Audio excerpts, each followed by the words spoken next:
just doing a quick demo. You have your schedule here and you have filled out all of your data. You can just open it and change it based on whatever you'd like. And I just want to showcase some of the functionality. So right here we have our add row. See how it does it? Boom, boom, boom, boom, boom. Delete, delete, delete, delete, delete. This is just a simple one to just make sure everything stays at the table. Okay, so now we want to generate our PFCs. This is our reference ones, and we want to copy them over. So water heater 1, 2, 3, we press copy.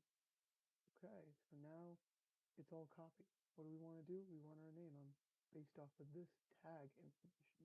Press rename button. Boom. We got tag rename 1, 2, 3. Don't worry, these are just visual errors. So now that what we're doing on this is we're using a VLOOKUP function.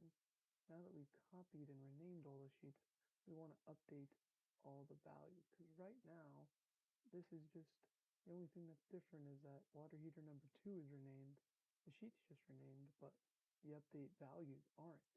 So what we're going to do is we're going to press update values button, and right here, look, you can see all the values have been updated.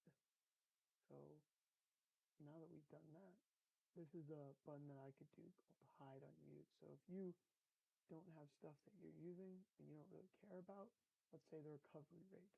Right now, I have it showing in this PFC as 0 because that's what happened in the VLOOKUP, but I don't want to show it there. So you just pressed hide unused, and look, it's not there anymore. It's been hidden. But if I want to put it back to 25, 25, you'll replace this and it'll actually unhide it. Cool.